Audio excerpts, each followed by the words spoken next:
Hail to the King of the Chiefs Kingdom forever. Because today, the team that Lamar Hunt founded has just won Lamar Hunt's trophy in the stadium that was Lamar Hunt's dream. Kansas City is the AFC champion. They are headed to Miami for Super Bowl 54. Oh, yeah, the voice of Mitch Holthus has been the voice of Kansas City Chiefs football for a long time, giving voice to what so many fans of that team and that great city have been waiting for so long, and that includes my good buddy Paul Rudd back here on the Rich Eisen Show. Hello, Paul. Hi, Rich. How was that? Good to hear. It's good to hear. It's good to hear Mitch say that. Actually, it was one of the first things I listened to when I went on the Kansas City Star the next day on the website, and I listened to his call. Now, I bet you actually did do that, though, right? You're not just joking. No, I'm not joking. I actually did do that. Is that your ringtone now? That's probably your ringtone, too, I'd imagine. The Mitch Holthus ringtone. Yeah, I need to make it my ringtone. It's a good idea. So now... finally get rid of Hank Stram telling me to matriculate down the field. You know, it's been 5 decades of matriculation that you've now finally, if you will, graduated to the Super Bowl. You know, that was my ringtone before I even had a cell phone.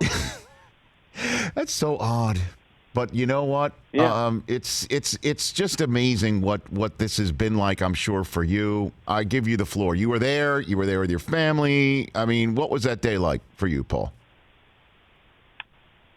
Well, I mean, it was very, thrilling and emotional and incredible. I was there with my son, who is a diehard. I mean, a true diehard in that way that he's 15, but he's been rooting for this team and has been a Chiefs fanatic since he discovered football, and he was probably about 6 or 7 years old, and it's his life. And so I got to kind of experience it as a lifelong fan of the team, but then really as a dad with a kid who, when you're a kid and you root for a team, when your team does really, really well, I just to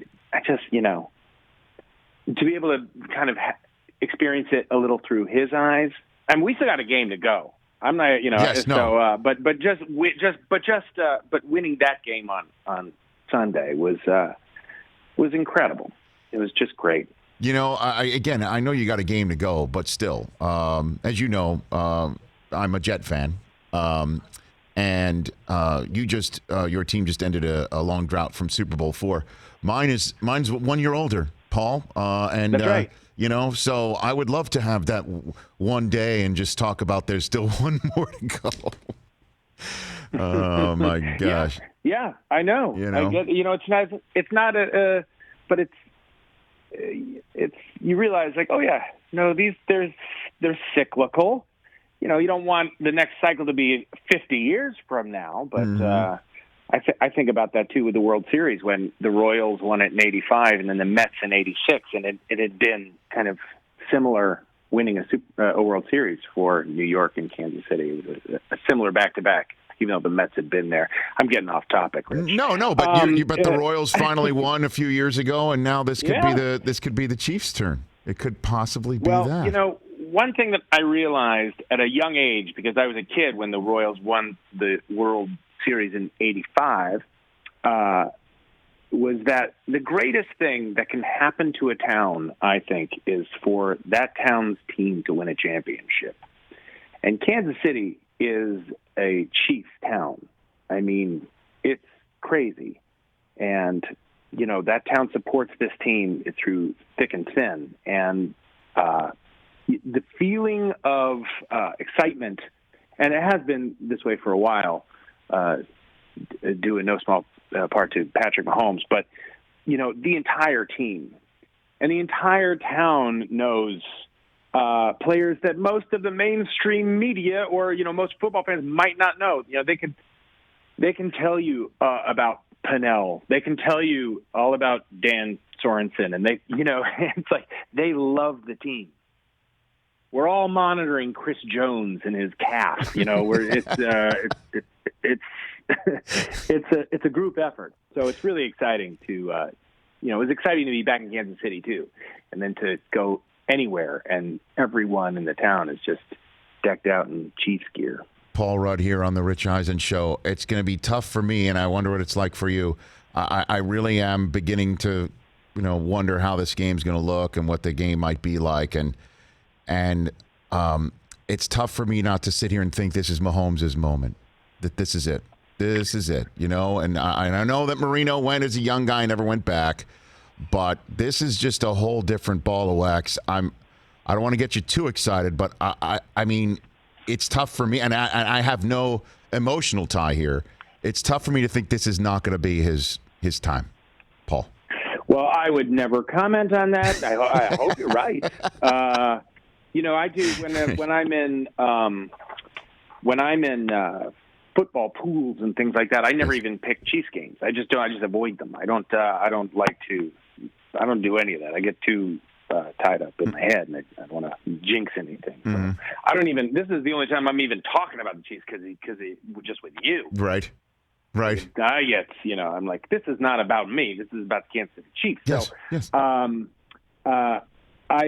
certainly hope you're right. I mean, I do know that kid is pretty special. He's pretty good. What a dream come true. But you know what? The 49ers are pretty good, too. No, I know that. And that's why it's tough for me to sit here to say that. I mean, they are ferocious up front. I mean, they do have the ability, Bosa in particular, to try and, if anybody can track Mahomes down when he's trying to gain the edge like he did against Tennessee, which must have lit up Arrowhead, they can do that, They can. Yeah. Well, they can. I hope they don't, but they certainly can. And you're right. In Arrowhead, when that happened. Yeah. Not to mention the past of Watkins, which was this kind of decades-long release of just joy and pain and anguish and angst and everything. That was huge, too. But we also have had a history of losing playoff games in really awful, crazy ways. I always felt that this was the case and nobody talked about it because it was the Chiefs, and unless you're from Kansas City, nobody's really paying attention. So nobody, I don't think, took that win for granted or was celebrating early. There's like a minute and a half to go, and I was not comfortable. Neither was my kid. Until people started kind of walking onto the field and the clock struck 0, that was the first time we really cheered. I couldn't, even when it seemed, impossible. I still thought maybe it's possible. They wanted to. I mean, that's part of the reason, Paul, right here on the Richard Eisen Show, why I want to have you on is you give voice. You are a fan. You're giving voice to much of Chiefs Kingdom, as does Stone Street and Riggle, and obviously the rest of your Big Slick crew with Keckner. In a couple more minutes left with you, sir. I did notice when you were banging the drum to start. That appeared to me to be quite the cardio workout. It looked like you were pounding it about 30 times. There was an individual there kind of like giving you orchestration and when to bang it. And it looked like you were slowing down at the end. I wonder if you can walk me through this process, Paul Rudd. It's a strange feeling to be high above Arrowhead Stadium and look out at the crowd and know that you're leading them. And by the way, I believe my official title might have been cheer captain. Okay. Very good. Which doesn't sound as cool as it felt, but it was an exciting, strange, cool thing to be a part of something that is historic. That I've watched so many other people, do that. I believe it was Tom Bahali even before me, like a couple weeks ago, and it's the coolest thing. Tony Gonzalez, I've seen do it. It's great. Yeah, we just added, by the way, at the bottom of your the screen, Paul Rudd, Chiefs cheer captain. Just we'll take a screen grab. I'll send it to you later. Thank you. Yeah, thank you. I'll send that to you. I'll send that to you later. I'm glad you did that because had you not, I can get pretty litigious. All right, last thing for you, because you did this for us 2 years ago. We won our championship in fantasy football. Last year, we just stuck with we changed our team name from Touch of the Vermeil to Man Spread Centerpiece, and it's the only thing Andy Reid didn't win this year, even though he was our avatar with his man spread at the NFL owners meeting for the coaches photo. I have here 6 fantasy football names that we have just out organically mentioned these names on the air in conversation that we're going to place in context for you. I've got 6 names. I wonder if you can tell me what our clubhouse leader going into the offseason should be for next fall, Paul. Can you do that for me? Pick one of the 6? Yes, indeed. You ready? You ready to hear all of them? Chris Brockman's got the names over there. I'm going to place them in context for you here, okay? The first one was in relation to Tom Brady. Perhaps we can figure out what his thank you for the film's music. We could figure out where he might be going and what his future plans might be based on the fact that he moved houses. So, Chris Brockman, give Paul Rudd the name. Zillow of Smoke. Zillow of Smoke. Okay. Keep that in your mind. Okay, this one I think was basically from the fact that Round Ball Rock, that music from the NBA on NBC from all those years ago that John Tesh created. You got this one, Chris? Tesh Mood Setter. Tesh Mood Setter. Tesh Mood Setter. Okay. Okay. Next one is based on the fact that when Jerry Jones, according to DeMarcus Ware, tries to get you to sign a contract, he brings you into his office, turns down the lights, and lights a candle. Go for it, Chris Brockman. Jerry Jones votive candle. Jerry Jones votive candle is your third one. Okay, Paul, you ready for the next one? I went crazy on Twitter. I know you're not on Twitter, but I went crazy on Twitter when Mahomes did come out with that 27-yard score against Tennessee before the end of the half, and I said it was one of the greatest runs in the history of the NFL. Many people came back at me, including my brother-in-law, Scott, who texted me what was better, Normandy or Mahomes. That's the team name. Normandy or Mahomes. Normandy or Mahomes. What do you think of that one? I do like that one. Okay. So far, and this is, not being a Chiefs fan, I think I like that one the best. The best. Far. Okay, here's two more. Here's two more. As a shout out to our vets. That's right.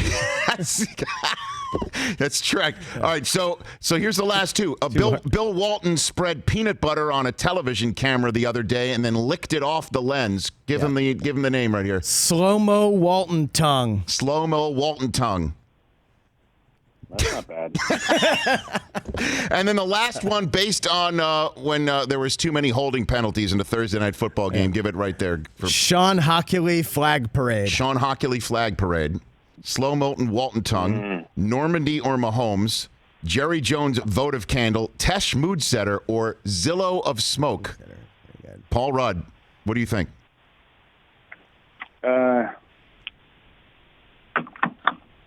Well, last time I think I picked your team name. Yes. Opting over deep cut logins, if I remember correctly. That's a great memory, Paul. Yes. Yes. And didn't you win with Touch of Vermeil? Yes, we did, Paul. We did. Yes, we did. We took it home. You want to win again? Do we go with another Chiefs connection? Go with Normandy or Mahomes? There it is, Paul. Okay. Normandy. What's our avatar? Or do you go slow-mo Walton tongue just because it's cryptic? It is cryptic. It is cryptic. And again, you're the man who once had a fantasy name called Dench, exclamation point, right? For Judy? That's right. Which one? That's right. Which was your team name this year? Oh God, I think it was a men's breakfast. A men's breakfast. Oh my gosh. Yeah, it needs breakfast. I think it was men's breakfast. I think it was men's breakfast this year. Oh God, I had a couple of teams. Okay, that's good. I had one team that I didn't really care that much about, and I actually named the team "I have a structured settlement and I need cash now." Which How does that fit? I kind of couldn't believe fit. Like I was able to. It didn't cut me off at part of those letters. Yeah. Paul, you're the man. I hope to see you down in Miami. Are you bringing your son too? The whole Rudd. You're going to run it back. It'll be. You're running it back. Be my son and yeah, we're going to be there. You're running it back. Paul, can't wait to see you. Look forward to seeing you, man. You too, Rich. That's Paul Rudd. It's Paul Rudd right here. Good luck to your Chiefs, and we'll see Paul Rudd down in Miami. Don't go anywhere. We are back with more right here on The Rich Eisen Show. For more of The Rich Eisen Show, tune to Audience Channel 239 on DirecTV for free on BR Live or download the Rich Eisen Show app.